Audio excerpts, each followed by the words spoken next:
Hello friends, तो Rathyatra special Jagannath प्रभु माटे प्रसाद माटे अहींया खाजानी रेसिपी बनावीने तैयार करीशुं। तो तेनी माटे अहींया 1 कप मैदो, 2 टेबल स्पून घी, मोवण माटे अहींया मोवण माटे तमारे घीनो ज उपयोग करवानो छे अने सारी रीते तेने मिक्स करी दईशुं। અને જો આ રીતનું મુઠ્ઠી પડતું મોવન હોવું જોઈએ, જો ઓછું લાગે, આ રીતની મુઠ્ઠી ના વળતી હોય તો તમારે ફરીથી ઘી તેની અંદર એડ કરી દેવાનું, રેડી દેવાનું અને થોડું થોડું પાણી એડ કરતા જઈ અને તેલવાળી ભાખરીનો જે રીતનો લોટ બાંધીને તૈયાર કરીએ તેવો લોટ બાંધીને અહીંયા તૈયાર કરવાનો। તો લોટ બંધાઈ અને તૈયાર થઈ ગયો છે તો તેને મસળી ઢાંકી અને 10 થી 15 મિનિટ માટે તેને રેસ્ટ આપી દઈએ। બીજી બાજુ ચાસણી બનાવી દઈએ। તો 3/4 કપ ખાંડ અને 3/4 કપ પાણી અને ખાંડ ઓગળે ત્યાં સુધી ગેસની ફ્લેમ આપણે અહીંયા લો જ રાખવાની। 2 ઇલાયચીને આ રીતે ખોલી અને તેની અંદર ચાસણીની અંદર એડ કરી દેવાની, જેથી ચાસણીમાં ઇલાયચીનો ફ્લેવર આવી જાય। 1/2 ટેબલ સ્પૂન મેદો અહીંયા સાટો બનાવીને તૈયાર કરી દઈએ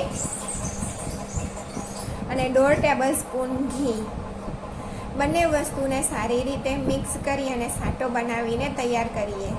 તો જો અહીંયા એકદમ સરસ રીતે સાટો બની તૈયાર થઈ ગયો। બીજી બાજુ આપણે જોઈએ તો ચાસણી પણ થઈ જવાવી છે। તો જો ચાસણીને અહીંયા આપણે આ રીતની થોડી ચીપચીપી હોય ને તેનાથી વધારે થાય ને, જો આ રીતે હાથમાં આપણે એ કરીએ ને તો તાર બનતા પહેલાં તૂટી જાય છે, એટલે તેટલી જ ચાસણી બનાવીને કરવાની છે। ગુલાબજાંબુની જે ચાસણી હોય ને તેનાથી થોડી વધારે આપણે થવા દેવાની।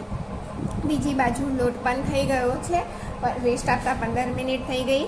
તો તેને મસળી અને આ રીતના મેં 6 લુવા તૈયાર કરી દીધા અને 1 લુવો લઈ અને બધા જ લુવાની મતલબમાં કે આપણે રોટલી બનાવી અને તૈયાર કરી દેવાની। તો આ રીતે રોટલી બની તે જ રીતે બધા જ લુવાની રોટલી બની તૈયાર કરી દઈએ। 1 રોટલી લઈ લઈએ અને તેની ઉપર સાટો લગાવી દઈએ। તો અહીંયા રથયાત્રા સ્પેશિયલ આપણે જગન્નાથ પ્રભુ માટે ખાજાની રેસીપી બનાવી રહ્યા છે, જે ઘરે બિલકુલ ઇઝી રીતે બને છે। બસ આ રોટલી બનવાની જ તમારે માથાકૂટ કરવાની છે, બાકી વધારે કોઈ તેમાં મહેનત નથી। તો 1 રોટલી ઉપર સાટો લગાવી દીધો, તેની ઉપર બીજી રોટલી આ રીતે ગોઠવી દેવાની। તે રીતે આપણે 6 રોટલીને ગોઠવી અને તૈયાર કરવાની। સાટો લગાવવાનો અને બીજી રોટલી તેની ઉપર રાખી દેવાની। તે રીતે 6 રોટલી રાખી દીધી અને તેને હલકા હાથથી આપણે ફરીથી વણી લઈશું। તો જો બની અને આ રીતે વણી અને તૈયાર થઈ ગયું છે। તો લાસ્ટ ઉપર પણ આપણે ફરીથી સાટો લગાવી દેવાનો અને તેનો રોલ કરી લઈશું। આ રીતે રોલ કરવાનો, થોડો ટાઈટ રોલ કરજો, તેલમાં તળતી વખતે ખુલી ના જાય તેટલા માટે થોડો વ્યવસ્થિત રીતે રોલ કરજો। અને લાસ્ટમાં જ્યારે થોડું આવે ત્યારે ફરીથી આપણે સાટો લગાવી દેવાનો, જેથી આ રોલ એકદમ સરસ રીતે ચોંટી અને ટાઈટ બનીને તૈયાર થાય।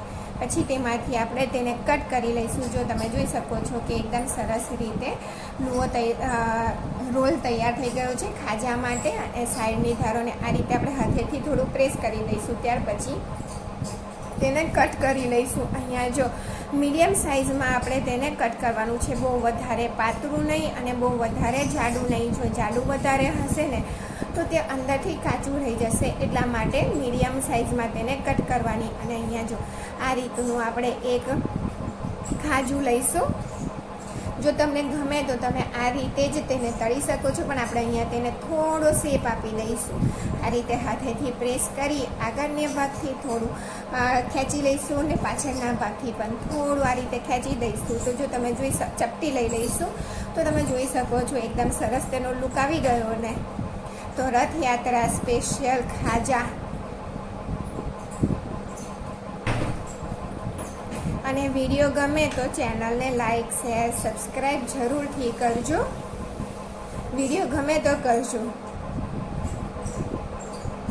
તો તે રીતે બધા જ મેં લુવાને આ શેપમાં બનાવી દીધા અને તળવા માટે અહીંયા લઈ લઈએ. તળવા માટે તેલ થોડુંક જ ગરમ હોવું જોઈએ. જો તમે જોઈ શકો છો કે હું રાખું છું તો તે ઉપર નથી આવતા, એટલે બિલકુલ થોડુંક ગરમ હોય ને તેવા તેલમાં આપણે તેને તળવાના છે. એટલે લો ગેસની ફ્લેમ ઉપર જ આપણે ખાજાને તળીને તૈયાર કરવાના છે.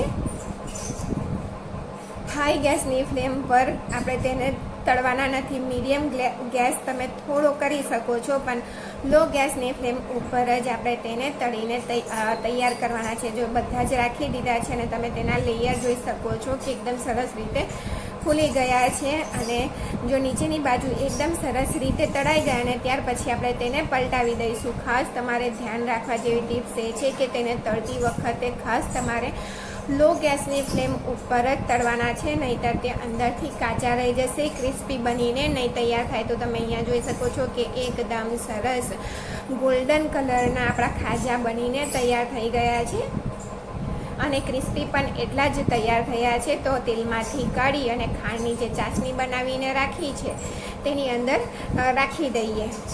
અને અહીંયા તમારે ચાસણીને રૂમ ટેમ્પરેચર પર ઠંડી રાખવાની અને ખાજાને ગરમ રાખવાના. અહીંયા ગમે તે એક જ વસ્તુને ગરમ રાખવાની છે. ખાજા ગરમ હોય તો ચાસણી તમારે ઠંડી રાખવાની અને ચાસણી ગરમ હોય તો ખાજા ઠંડા રાખવાના. અને આ રીતે બધા ખાજા તેમાં એડ કર્યા પછી 2 મિનિટ માટે રહેવા દેવાનું અને તેમાં વચ્ચે વચ્ચે આ રીતે તમારે મિક્સ કરવાનું. ત્યાર પછી 2 મિનિટ પછી આપણે ચાસણીમાંથી પણ તેને કાઢી લઈશું.